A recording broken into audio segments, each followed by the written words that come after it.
मैं कौशिक कुमार आप सभी के अपने YouTube channel Kaushik GS academy पर स्वागत करता हूं। आज के इस वीडियो में हम भारतीय संविधान के टॉप 50 महत्वपूर्ण अनुच्छेद को देखेंगे। इसमें वैसे प्रश्नों को शामिल किया गया है जो कंपटीशन के एग्जाम में 20 से ज़्यादा बार रिपीट हुए प्रश्न हैं। तो सभी VVI क्वेश्चन है, बार बार एग्जाम में पूछे जाते हैं। तो चलिए स्टार्ट करते हैं। पहला प्रश्न है, भारतीय संविधान के किस अनुच्छेद के अंतर्गत भाषण एवं अभिव्यक्ति की स्वतंत्रता के अधिकार की गारंटी दी गई है? तो भाषण एवं अभिव्यक्ति की स्वतंत्रता के अधिकार की गारंटी अनुच्छेद 19 में दी गई है। आंसर हो जाएगा ऑप्शन नंबर ए। अगला प्रश्न नंबर 2 है, भारतीय संविधान के किस अनुच्छेद में प्रेस की स्वतंत्रता दी गई है? तो प्रेस की स्वतंत्रता दी गई है अनुच्छेद 19 का ए, यानी ऑप्शन नंबर हो जाएगा आपका बी। अगला प्रश्न है, मौलिक अधिकार के अंतर्गत कौन सा अनुच्छेद बच्चों के शोषण से संबंधित है? तो बच्चों के शोषण से संबंधित है अनुच्छेद, ऑप्शन नंबर आपका सी हो जाएगा, अनुच्छेद 24। कौन सा हो जाएगा? अनुच्छेद 24। अगला प्रश्न नंबर 4 है, भारतीय संविधान के किस अनुच्छेद में अल्पसंख्यकों के हितों के संरक्षण की व्यवस्था है? यानी जितने भी अल्पसंख्यक समुदाय है जिसकी संख्या भारत में कम है, उनके हितों की रक्षा के लिए कौन सा अनुच्छेद बनाया गया है? तो अल्पसंख्यक के हितों के संरक्षण के लिए अनुच्छेद नंबर है 29, यानी ऑप्शन नंबर आपका डी आंसर हो जाएगा। सारा का सारा क्वेश्चन VVI है, बार बार एग्जाम में रिपीट हो रहे हैं, वही प्रश्न को शामिल किया गया है। तो इसलिए आप पूरे ढंग से इस सारे प्रश्न को देख लीजिएगा। प्रश्न नंबर 5,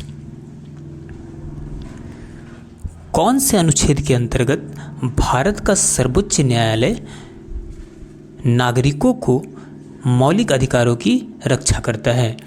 तो सर्वोच्च न्यायालय के द्वारा भारतीय नागरिकों की मौलिक अधिकार की रक्षा किस अनुच्छेद के द्वारा किया जाता है?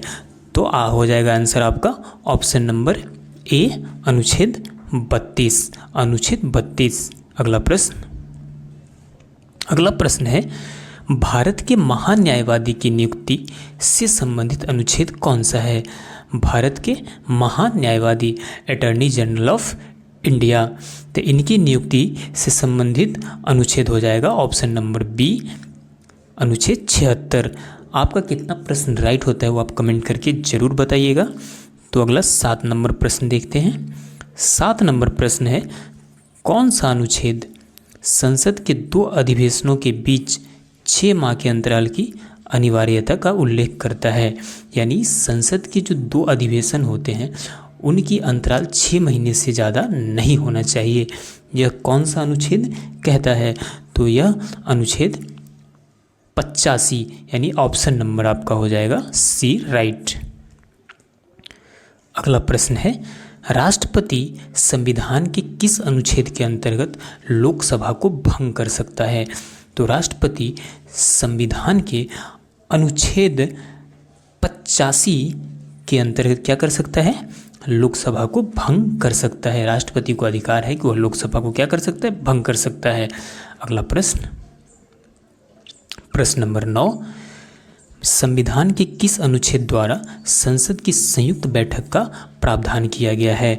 तो संसद की संयुक्त बैठक का प्रावधान अनुच्छेद 108, यानी ऑप्शन नंबर हो जाएगा ए। नेक्स्ट, अगला प्रश्न है, लोकसभा एवं राज्यसभा के संयुक्त अधिवेशन के विषय में प्रावधान संविधान के किस अनुच्छेद में किया गया है?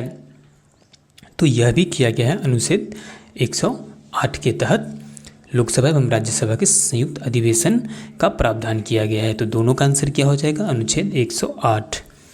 प्रश्न नंबर 11, भारतीय संविधान के किस अनुच्छेद के तहत नई अखिल भारतीय सेवा की स्थापना का प्रावधान किया गया है? तो नई अखिल भारतीय सेवा का प्रावधान अनुच्छेद आपका 312 के अंतर्गत किया गया है, यानी आंसर हो जाएगा ऑप्शन नंबर सी। अगला प्रश्न है, संविधान के किस अनुच्छेद द्वारा लोक सेवाओं को संरक्षण प्रदान किया गया है? संविधान के किस अनुच्छेद द्वारा लोक सेवाओं को संरक्षण प्रदान किया गया है?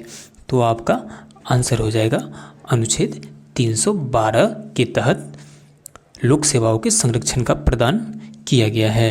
अगला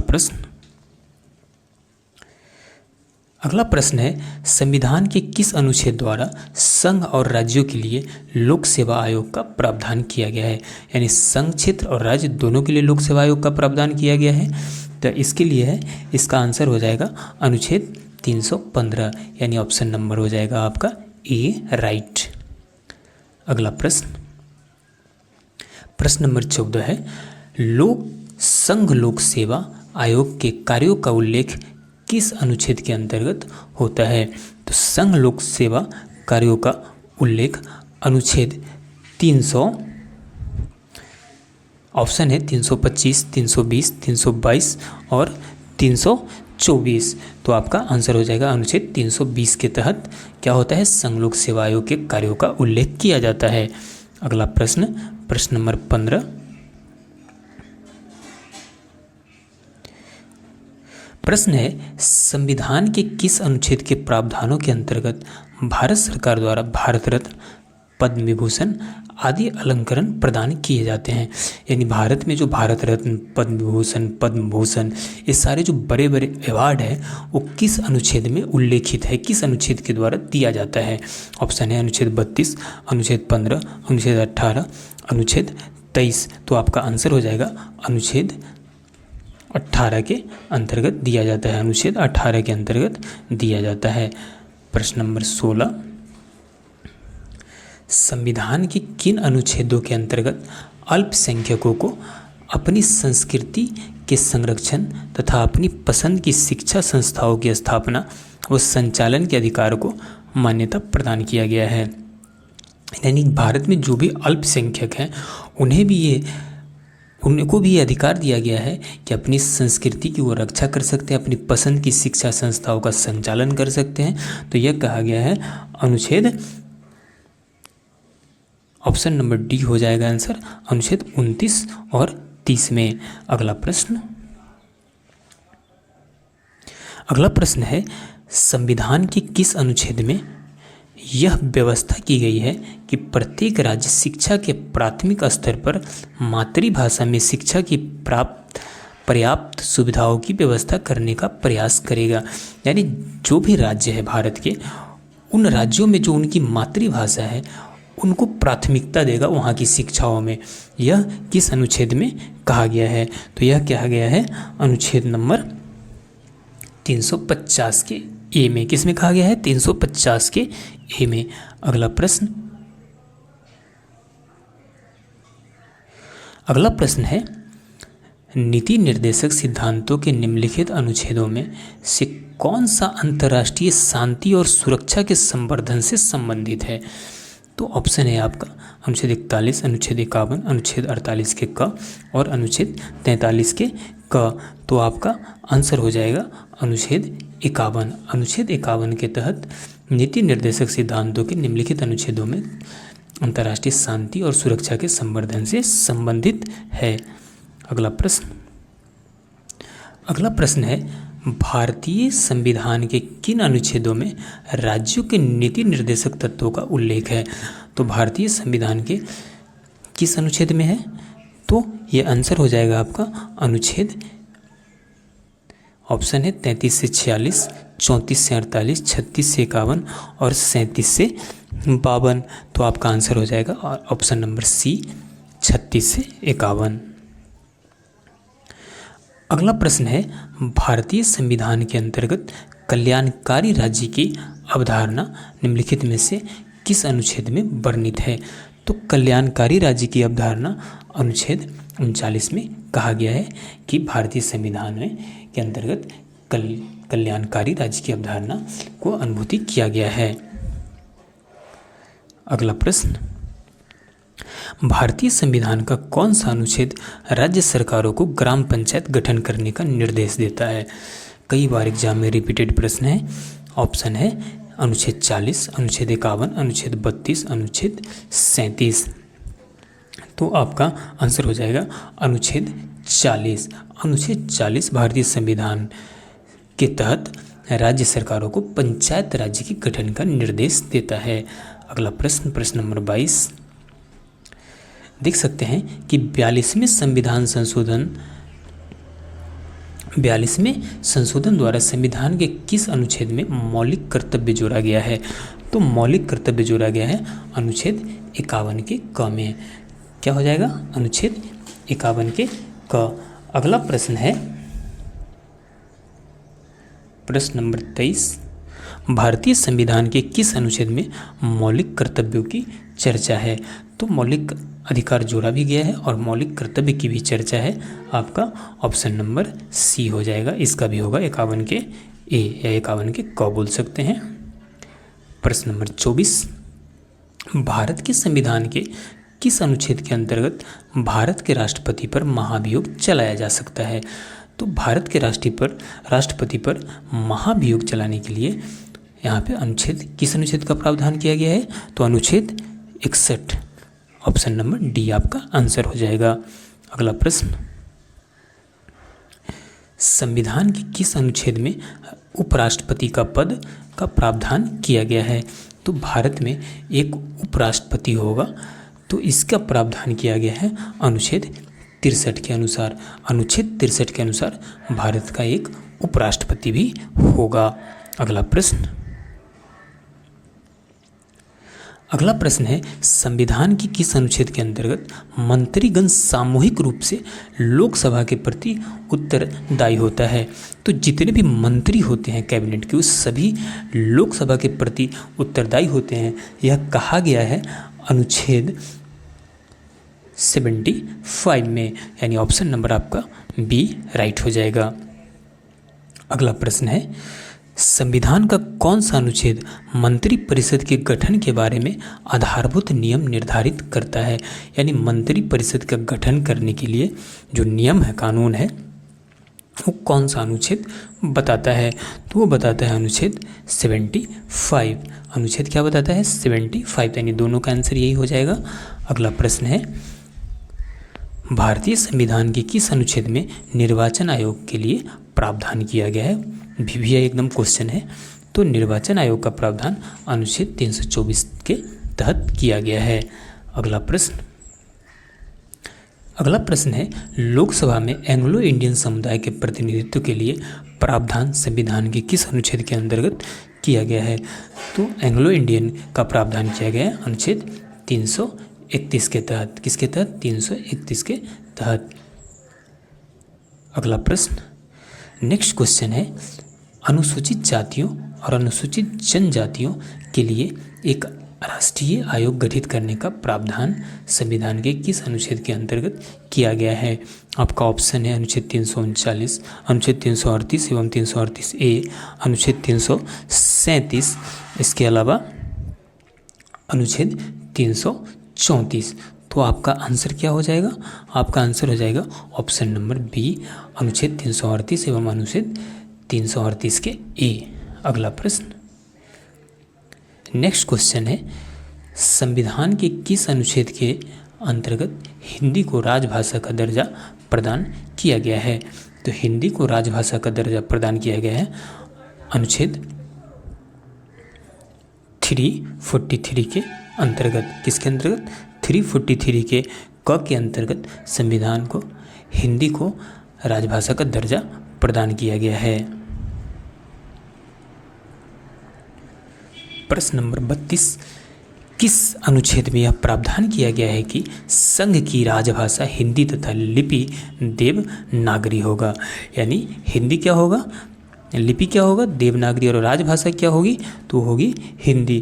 तो यह किस अनुच्छेद के तहत प्रावधान किया गया है? तो इसका प्रावधान किया गया है अनुच्छेद 343 के अंतर्गत, यानी ऑप्शन नंबर आपका डी राइट हो जाएगा। अगला प्रश्न है, संविधान के किस अनुच्छेद में हिंदी भाषा के विकास के लिए निर्देश दिया गया है?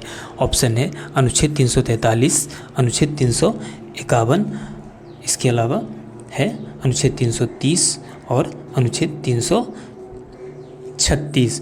तो आंसर हो जाएगा अनुच्छेद 343 के अंतर्गत क्या किया गया है, हिंदी भाषा के विकास के लिए निर्देश दिया गया है। अगला प्रश्न, प्रश्न नंबर 34 है, भारत में बाहरी आक्रमण अथवा सशस्त्र विद्रोह के कारण भारत के राष्ट्रपति द्वारा राष्ट्रीय आपातकाल की घोषणा किसके अंतर्गत की गई है? तो राष्ट्रीय आपातकाल की घोषणा आपको बता दूं कि ऑप्शन नंबर हो जाएगा आपका बी 352 के तहत। क्या हो जाएगा? 352 के तहत राष्ट्रपति भारत में राष्ट्रीय आपातकाल लगा सकता है। अगला प्रश्न है, संविधान के किस अनुच्छेद के तहत राज्यों में संवैधानिक तंत्र के विफल होने पर राष्ट्रपति शासन लागू किया जा सकता है? तो आप सभी को पता है कि राष्ट्रपति शासन अनुच्छेद किसके तहत? तो अनुच्छेद 356 के तहत राष्ट्रपति किसी भी राज्य में राष्ट्रपति शासन लागू कर सकता है। अगला प्रश्न है, संविधान के किस अनुच्छेद के आधार पर वित्तीय आपात की उद्घोषणा राष्ट्रपति करता है? तो वित्तीय आपात की घोषणा आपको बता दूं कि अनुच्छेद 360 के तहत राष्ट्रपति लगा सकता है। यानी राष्ट्रीय आपात 352, उसके अलावा राष्ट्रपति शासन 356 और वित्तीय आपात 360 थी। तीनों राष्ट्रपति के पास पावर है तीनों आपातकाल लगाने का। अगला क्वेश्चन है, संविधान सभा द्वारा अंतिम रूप से पारित संविधान में कुल कितने अनुच्छेद तथा कितने अनुसूचियां थे? तो उस टाइम जब संविधान बनके तैयार हुआ था तो उस समय में क्या था कि 395 अनुच्छेद था और 8 अनुसूचियां था। कितना अनुसूचियां था? 8 अनुसूचियां था। अगला प्रश्न है, वर्तमान समय में भारतीय संविधान में गणना की दृष्टि से कुल कितने अनुच्छेद और कितने अनुसूचियां हैं? तो अभी बता दूं आपको कि अभी 448 प्लस ही हो गया है, 448 प्लस अनुच्छेद है और 12 अनुसूचियां हैं। कितना अनुसूचियां हैं? 12 अनुसूचियां हैं।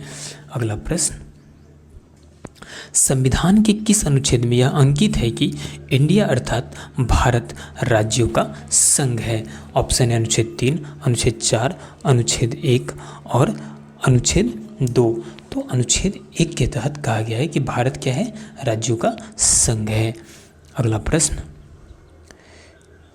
नेक्स्ट क्वेश्चन है, भारतीय संविधान के अनुच्छेद 1 में भारत को क्या कहा गया है? तो भारतीय संविधान के अनुच्छेद में भारत को राज्यों का संघ कहा गया है। नेक्स्ट, अगला प्रश्न है, संविधान के अनुच्छेद 1 में भारत को क्या कहा गया है? तो राज्यों का संघ कहा गया है। ये तो हो गया। नेक्स्ट क्वेश्चन है, सर्वोच्च न्यायालय अपने द्वारा सुनाए गए किसी निर्णय या आदेश का पुनरावलोकन कर सकता है? यह व्यवस्था संविधान के किस अनुच्छेद में उपबंधित है? तो सर्वोच्च न्यायालय अपने द्वारा सुनाए गए किसी भी निर्णय का पुनरावलोकन कर सकता है। यह कहा गया है अनुच्छेद 137, यानी ऑप्शन नंबर आपका हो जाएगा ए राइट। अगला प्रश्न, संविधान के निम्नलिखित में से किस अनुच्छेद में यह व्यवस्था की गई है कि उच्चतम न्यायालय द्वारा विनिश्चित विधि भारत के राज्य क्षेत्र के भीतर सभी न्यायालयों पर आबद्ध कर होगी? तो यह कहा गया है अनुच्छेद 141 के तहत। किसके तहत? अनुच्छेद 141 के तहत कहा गया है कि उच्चतम न्यायालय द्वारा विनिश्चित विधि भारत के राज्यों के भीतर सभी न्यायालयों पर आबद्ध कर होगा। यानी इसका मतलब ये है कि उच्चतम न्यायालय नीचे के न्यायालय के लिए जो भी फैसला लेगी वो सभी उन्हें मानना पड़ेगा। अगला प्रश्न, नेक्स्ट क्वेश्चन है, संविधान के किस अनुच्छेद के अंतर्गत अधीनस्थ न्यायालय या जिला न्यायालय का प्रावधान किया गया है? तो जिला न्यायालय का प्रावधान अनुच्छेद 233 के अंतर्गत किया गया है। अगला प्रश्न, प्रश्न नंबर 44 देख सकते हैं अपने स्क्रीन पर, किस अनुच्छेद के तहत अवशिष्ट शक्तियां केंद्र के पास रखी गई है? तो जो भी जैसे संघ सूची, राज्य सूची, समवर्ती सूची, इस तीनों में जो विषय नहीं होगा वो सारे अवशिष्ट सूची में जाते हैं और अवशिष्ट सूची का पावर केंद्र सरकार के पास रहती है। तो किस अनुच्छेद के अंतर्गत कहा गया है? तो अनुच्छेद 248 के अंतर्गत कहा गया है। अगला प्रश्न, प्रश्न नंबर 44 में कहा गया है कि राज्यों द्वारा प्रार्थना करने पर भारत की संसद उन राज्यों के लिए किस अनुच्छेद के अंतर्गत कानून बना सकती है। यानी संसद जो है राज्यों को, अगर राज्य को कोई ज़रूरत है, वो प्रार्थना करेगा, रिक्वेस्ट करेगा कि आप हमारे लिए कानून बनाइए, तो संसद भी कानून बना सकता है राज्य के लिए। तो कहा गया अनुच्छेद 252 के अंतर्गत। ऑप्शन नंबर ए राइट हो जाएगा। अगला प्रश्न है, भारतीय संविधान के अंतर्गत निम्नलिखित में से कौन सा अनुच्छेद संसद को राज्य सूची के विषय में संबंध में विधि बनाने की शक्ति प्रदान करता है। तो विधि बनाने की शक्ति अनुच्छेद 249 करता है। कौन? अनुच्छेद 249। नेक्स्ट अगला प्रश्न है, भारतीय संविधान का कौन सा अनुच्छेद संसद को अंतर्राष्ट्रीय समझौतों को लागू करने के लिए विधि निर्माण करने की शक्ति प्रदान करता है। यानी जितने भी अंतर्राष्ट्रीय समझौते हैं उनको लागू करने के लिए विधि निर्माण कर सकता है भारतीय संविधान का। कौन सा अनुच्छेद कहा है? तो यह कहा है अनुच्छेद 253 के द्वारा कहा गया है। अगला प्रश्न थोड़ा लंबा है। अगला प्रश्न है, भारत के संविधान के अनुच्छेद 350 के ए के अधीन उपलब्ध किससे संबंधित है? तो 350 का ए का संबंध किससे है? तो आपका आंसर हो जाएगा, थोड़ा ऑप्शन बड़ा है तो आपका आंसर हो जाएगा ऑप्शन नंबर डी हो जाएगा। प्राथमिक स्तर पर मातृभाषा में शिक्षा सुविधाओं की व्यवस्था करने का उपबंध किसमें? प्राथमिक स्तर पर मातृभाषा में शिक्षा, यानी आप अपने गांव के स्कूलों में देखते होंगे स्टार्टिंग का क्लास अपने क्षेत्रीय भाषा में उन्हें दिया जाता है। अगला प्रश्न 49 नंबर, भारत के संविधान का अनुच्छेद 368 किसके संबंध में है? तो भारत के संविधान का अनुच्छेद 368 किससे संबंधित है? तो यह संविधान संशोधन से संबंधित है। आप सभी को पता है कि संविधान का संशोधन करने की भारत की संसद की शक्ति अनुच्छेद 368 के तहत दिया गया है। अगला प्रश्न, नेक्स्ट क्वेश्चन है, संविधान का वह कौन सा अनुच्छेद है जिसके दुरुपयोग की शिकायत संसद के भीतर तथा बाहर सर्वाधिक हुई है और जिसका प्रयोग केंद्र में सत्तारूढ़ दल ने अनेक बार अपने स्वार्थ के लिए किया है? तो ऐसा किया है अनुच्छेद 356। अनुच्छेद 356 जो किससे संबंधित है? तो राष्ट्रपति शासन से संबंधित है, राज्यों में राष्ट्रपति शासन से। अगला प्रश्न है, आपको बता दूं कि टॉप 50 हमने बोला था, 2-3 प्रश्न इंपॉर्टेंट लगा तो मैं उसे शामिल कर लिया हूं, इसलिए परेशान मत होइएगा, 2-3 प्रश्न और होगा आपका। अगला प्रश्न है, किस अनुच्छेद के अंतर्गत जम्मू कश्मीर को भारतीय संविधान द्वारा विशेष स्थिति प्रदान की गई थी? है नहीं थी, तो वो थी 370 के तहत, अनुच्छेद 370 के तहत। अगला प्रश्न, राज्य विधानसभाओं में आंग्ल भारतीय समुदाय के लिए प्रतिनिधित्व का प्रावधान भारत के संविधान के किस अनुच्छेद के तहत किया गया है? तो ये किया गया है अनुच्छेद 333 के तहत, अनुच्छेद 333 के तहत। अगला क्वेश्चन है 53 नंबर प्रश्न है, भारतीय संविधान की किन अनुच्छेद में नागरिकता संबंधी प्रावधान है? तो ये तो आप सभी को पता होगा, नागरिकता संबंधी प्रावधान है अनुच्छेद यानी भाग 2 में है, अनुच्छेद 5 से 11 में। किसमें है? अनुच्छेद 5 से 11 भाग 2, याद रखिएगा। अगला प्रश्न है, निम्न में से किन अनुच्छेदों को द्वारा भारतीय संविधान नागरिकों को मूल अधिकार निश्चितता प्रदान करती है? यानी मौलिक अधिकार। तो आप सभी को पता है कि मौलिक अधिकार आपका किस में है? तो 12 से 35 में आपका अनुच्छेद 12 से 35 द्वारा दिया गया है। और भाग कौन सा है? तो भाग 3 है। कौन सा है? भाग 3, अनुच्छेद 12 से 35। नेक्स्ट क्वेश्चन है, 1-2 और होगा, परेशान मत होइए। भारत के संविधान का निम्न में से कौन सा अनुच्छेद अस्पृश्यता यानी छुआछूत जिसे आप कहते होंगे का उन्मूलन करता है तथा किसी भी रूप में इसके आचरण का निषेध करता है? यानी भारत में कोई भी छुआछूत नहीं मान सकता है, उसे लागू नहीं कर सकता है। यानी छुआछूत के विरोध में जो अनुच्छेद है वो कौन सा अनुच्छेद है? तो अनुच्छेद है आपका ऑप्शन नंबर सी अनुच्छेद 17 कौन सा है? छुआछूत के विरुद्ध जो अनुच्छेद है वो अनुच्छेद 17 है। अगला प्रश्न और आज का लास्ट क्वेश्चन, भारतीय संविधान का कौन सा अनुच्छेद राष्ट्रपति के पद के लिए पुनः निर्वाचन की योग्यताएं निर्धारित करती है? यानी पुनः राष्ट्रपति का निर्वाचन हो सकता है। तो ये अनुच्छेद कौन सा अनुच्छेद? तो ऑप्शन नंबर डी हो जाएगा। अनुच्छेद 57 कहता है कि राष्ट्रपति के पद के लिए पुनः निर्वाचन की योग्यताएं निर्धारित की जा सकती है। तो इस तरह से हमने टॉप 50 क्वेश्चन को कंप्लीट किया। अगर आप हमारे चैनल पर नए हैं तो हमारे चैनल कौशिक जीएस एकेडमी को सब्सक्राइब कर लीजिए, और क्योंकि आपके लिए बेस्ट से बेस्ट कंटेंट हम लेके आते रहते हैं आपके एग्जाम के लिए। तो चलिए मिलते हैं नेक्स्ट वीडियो में, तब तक के लिए जय हिंद।